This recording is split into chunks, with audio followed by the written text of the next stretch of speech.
अभी विश्वेंद्र सिंह जी बोल रहे थे मैं मंत्री रहूं नहीं रहूं काम करता रहूंगा, ये बातें बोलने वाली थोड़ी ना होती। विश्वेंद्र सिंह जी अपनी राजनीति में किसानों से जुड़े हुए हैं, इसलिए देश के अंदर आज एक बहुत बड़ी चुनौती हमारे सामने है।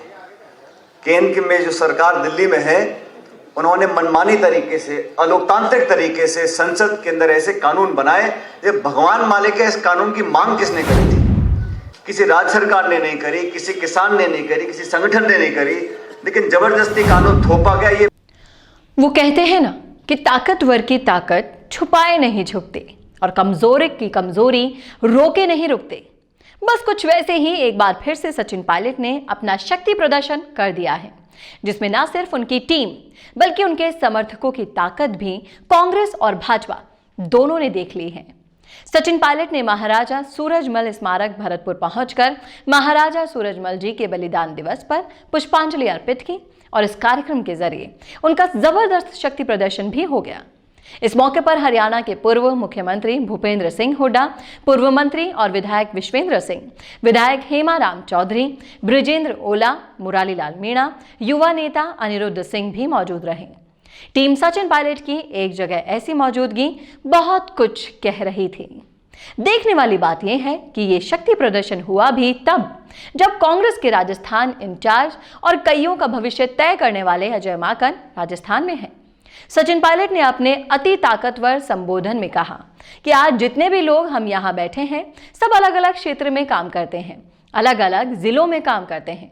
हो सकता है कोई हरियाणा में करता है तो कोई राजस्थान में करता है, कोई दिल्ली में करता है, लेकिन जितने लोग आज आपके सामने बैठे हैं, इस कार्यक्रम में हम सब लोग अपने जीवन में, अपनी राजनीति में किसानों से जुड़े हुए हैं। इस तरह पायलट ने खुद को और अपनी पूरी टीम को किसानों के मुद्दे से भी जोड़ दिया। आगे पायलट ने कहा कि देश के अंदर आज एक बहुत बड़ी चुनौती हम सब के सामने है कि केंद्र की जो सरकार दिल्ली में है, उन्होंने मनमाने तरीके से, लोकतांत्रिक तरीके से संसद के अंदर ऐसे कानून बनाए। भगवान मालिक है, इस कानून की मांग किसने करी थी? किसी राज्य सरकार ने नहीं करी, किसी किसान संगठन ने भी नहीं करी, लेकिन जबरदस्ती कानून थोपा गया। इस तरह से पायलट ने अपने संबोधन में केंद्र सरकार को जमकर घेरा और साबित कर दिया कि वो कांग्रेस के मजबूत खिलाड़ी हैं। इस पूरे कार्यक्रम को जिस तरीके से किया गया, वो अजय माकन समेत कांग्रेस आलाकमान को भी पायलट का एक ट्रेलर था कि आज भी उनका क्या दबदबा है और उनके हाथ में अगर कमान आती है तो वो क्या क्या कर सकते हैं। और साथ ही एक मैसेज ये भी था कि अगर सम्मान वापस नहीं मिला तो क्या क्या हो सकता है। आज के कार्यक्रम के मुख्य अतिथि हरियाणा के पूर्व मुख्यमंत्री आदरणीय हुड्डा साहब, जिनका भाषण आपने सुना, आप सबके लोकप्रिय नेता विश्वेंद्र सिंह जी, जेपी साहब, दलाल साहब जो हरियाणा से हमारे बीच में आए हैं, और हमारे आदरणीय ओला साहब, आदरणीय हेमाराम जी, मुरारी लाल मीणा जी, पूनिया साहब, अनिरुद्ध जी, मंचा सिंह, हमारे महापौर महोदय, सभी साथीगण, मैं आप सबकी भावनाओं से जुड़ते हुए आज महाराज सूरजमल जी की पुण्यतिथि पर उनको श्रद्धांजलि देता हूं। और साथ ही साथ हर वर्ष इस प्रकार के कार्यक्रम विश्वेंद्र सिंह जी करते हैं, और ये बात सच है कि कुछ दिन पहले इन्होंने मुझे कहा कि इस बार 25 तारीख को पुणे हम लोग कार्यक्रम कर रहे हैं। मैंने कहा 25 तारीख को हमारे महासचिव प्रभारी जो राजस्थान के हैं वो जयपुर आ रहे हैं और 2 बजे मेरा उनसे मिलने का कार्यक्रम है, तो मैं शामिल नहीं हो पाऊंगा। और ये बात भी सच है। अभी चाचा, मामा, भांजा मुझे पता नहीं, लेकिन मेरा जो 2 बजे का कार्यक्रम था, अजय माकन जी ने कहा सचिन जी मैं थोड़ा लेट होऊंगा तो शाम को 6 बजे हम मिलते हैं। जैसे ही मुझे पता पड़ा कि हमारा कार्यक्रम पोस्टपोन हुआ है तो मैंने विश्वेंद्र सिंह जी को फ़ोन किया। मैंने कहा हुड्डा साहब भी आ रहे हैं और सूरजमल जी से, महाराज साहब से, सबका एक भावनात्मक जुड़ाव है। 250 साल हो गए, लेकिन एक आदर्श के रूप में इस न सिर्फ रियासत से लेकिन किसान कौम से, इस पूरी ज़मीन से जो एक भावनात्मक जुड़ाव था, उसका प्रतीक यहाँ की जनता है। और आप सबके बीच में आकर हमसे मिल सकें, राम राम कर सकें, तो मैंने कहा मौका छोड़ूंगा नहीं। मैं सुबह सुबह जयपुर से निकला और आप सबके बीच आया, मुझे बड़ी खुशी हुई। और हमेशा की तरह, और भरतपुर, क्योंकि भरतपुर से बहुत पुराना नाता है, और ये नाता, अभी विश्वेंद्र सिंह जी बोल रहे थे मैं मंत्री रहूं नहीं रहूं काम करता रहूंगा, ये बातें बोलने वाली थोड़ी ना होती विश्वेंद्र सिंह जी। सच्चाई और हकीकत पूरी जनता जानती है। क्यों भाई, जानते नहीं जानते आप लोग? तो आज का तो मौका है श्रद्धांजलि देने का, लेकिन हम सबको यहाँ पर बुलाया और विश्वेंद्र सिंह जी ने, अनिरुद्ध जी ने आग्रह किया, इसलिए हुड्डा साहब चलकर यहाँ पर आए हैं। और आज जितने लोग यहाँ हम लोग बैठे हैं, हम सब अलग अलग क्षेत्र में काम करते हैं, अलग अलग जिलों में काम करते हैं। हो सकता है हरियाणा में हो, दिल्ली में हो, राजस्थान में हो, कि जितने लोग आपके सामने आज बैठे हैं इस कार्यक्रम में, हम सब अपने जीवन में, अपनी राजनीति में किसानों से जुड़े हुए हैं। इसलिए देश के अंदर आज एक बहुत बड़ी चुनौती हमारे सामने है। केंद्र में जो सरकार दिल्ली में है, उन्होंने मनमानी तरीके से, अलोकतांत्रिक तरीके से संसद के अंदर ऐसे कानून बनाए, ये भगवान मालिक है। इस कानून की मांग किसने करी थी? किसी राज्य सरकार ने नहीं करी, किसी किसान ने नहीं करी, किसी संगठन ने नहीं करी, लेकिन जबरदस्ती कानून थोपा गया ये बोलकर कि इससे किसान का कल्याण हो जाएगा। वो लोग जो कहते थे कि किसान की आमदनी दुगनी करेंगे, आज किसान पर जब पूरे देश में, दुनिया में कोरोना की महामारी है, अर्थव्यवस्था चौपट हो गई है, चौतरफा मार किसान पर पड़ रही है, ऐसे मौके पर ऐसा कानून थोपा गया जो हजारों लाखों किसान आज दिल्ली के आसपास 1 महीने से धरने पर बैठे। इतनी ठंड में, इतनी कठोर मन कोई सरकार हो सकती है, संवाद करने से, रास्ता ढूंढने से मना करे, और सारे किसान खड़े होकर बोल रहे हैं, पूरे देश की जनता बोल रही है, भाई क्या व्यवस्था थी, क्या मजबूरी थी कि आपने ऐसा कानून हम पर थोपा। और कहते साहब आपने जो 18 सुझाव दिए थे उसमें से 15 तो हम मानते हैं। अगर आप इस कानून में 18 में से 15 सुझाव मानते हो तो समझ लो कि कानून गलत था। तो कानून वापस लेने के लिए जो संघर्ष किसान कर रहे हैं, उसमें बहुत बड़ा समर्थन हरियाणा की जनता का, हरियाणा के किसानों का रहा, और हर मौके पर उनका समर्थन हुड्डा साहब ने किया है।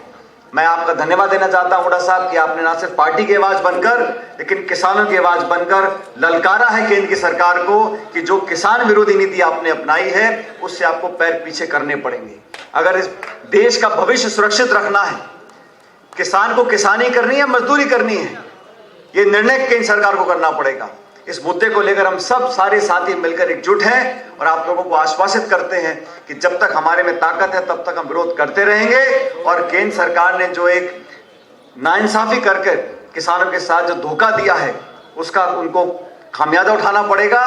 लेकिन आज हम सब यहाँ पर इकट्ठे हुए इसलिए कि आप लोगों से आशीर्वाद भी ले सकें और आप लोगों को बता सकें कि आने वाले समय में, चाहे हम सत्ता में हो, विपक्ष में हो, दिल्ली हो, हरियाणा हो, जयपुर, राजस्थान, किसी प्रदेश का कोई भी किसान हो, किसान की कोई कौम नहीं होती। हर व्यक्ति जो हल जोतता है, जमीन से अनाज पैदा करता है, वो किसान के ऊपर पूरी अर्थव्यवस्था इस देश की चल रही है। ऐसे मौके पर हम सबको एकजुट होकर आगे मिलकर काम करना पड़ेगा। आप सभी जानते हो 2 साल हो गए हमारी सरकार को बने और धीरे धीरे परिणाम आपने देखे हैं। अब भरतपुर में मेरे ख्याल विश्वेंद्र सिंह जी ले दे एक सांसद ही रह गया है भाजपा का, बाकी तो यहाँ मामला सब कांग्रेस पार्टी का आ गई है। इसलिए ये आपकी मेहनत है और जिस तरीके से आपने मजबूती से काम किया। और हुड्डा साहब, विश्वेंद्र सिंह जी 5 या 5.5 साल तक मैं जब प्रदेश अध्यक्ष था तो मेरी कमेटी में ये वरिष्ठ उपाध्यक्ष रहे और हमने बहुत दौरे किए। कई बार मुझे भरतपुर आने का मौका मिला। उपचुनाव हुए, वैर का उपचुनाव आपको याद है, विश्वेंद्र सिंह जी इतनी मेहनत करी हमने। जब सरकार बीजेपी की थी तो वैर में कांग्रेस पार्टी को जिताया, बहुत लंबे अरसे के बाद हम लोग जीते और माहौल हमारे पक्ष में बना। और आज हमारा सबका उद्देश्य है कि सत्ता संगठन मिलकर काम करें, जो वादे जनता से हमने किए हैं उन वादों पर हम खरा उतरें। 3 साल का समय हमारी सरकार के पास है, लेकिन नौजवान हो, किसान हो, मध्यम वर्ग के लोग हो, कोई भी हो, उन सब लोगों की जो उम्मीद और आकांक्षा हम लोगों से है उस पर हम हमेशा खरा उतरेंगे। इस दिशा में हम लोग काम कर रहे हैं। आज इस मौके पर आपने मुझे आमंत्रित किया और मैं अपने आप को खुशनसीब समझता हूं कि इस इलाके में, इस क्षेत्र में हमारे सभी साथियों के साथ आपके दर्शन करने का मुझे मौका मिला और यहाँ पर मैं आपके बीच शामिल हो सका। इस क्षेत्र की जनता ने, आप सब लोगों ने, मुझे आज से 30-40 साल पुराना समय याद है 1980 का, जब पहली बार स्वर्गीय पायलट साहब ने चुनाव भरतपुर से लड़ा था और वहाँ से इबादत लिखी गई थी। और इस क्षेत्र को, इस जिले को, विश्वेंद्र सिंह जी बुरा मत मानना, आपका तो है लेकिन अपना मैं भी मानता हूँ भरतपुर। आप तो महाराजा हो और अनिरुद्ध जी भी हैं, आगे चलता रहेगा। लेकिन मैं भी आपका पीछा छोड़ने वाला नहीं हूं, आपके साथ खड़ा रहूंगा भरतपुर के लोगों के साथ। और यहाँ के किसानों ने, यहाँ के लोगों ने जो ताकत और हिम्मत मुझे, मेरे परिवार को व्यक्तिगत रूप से दी है, उसका मैं हमेशा कायल रहूंगा। तो मैं आपका और आप हमारे, लेकिन आज महाराज सूरजमल जी को हम याद करते हैं, श्रद्धांजलि देते हैं और उम्मीद करते हैं कि आने वाले तमाम जो चुनौतियां हमारे सामने आएंगी उसमें आप सब हमारा साथ दोगे और मिलकर हम एक नया राजस्थान, एक नया भारत का निर्माण करेंगे। बहुत बहुत धन्यवाद। जय हिंद। राम राम साहब।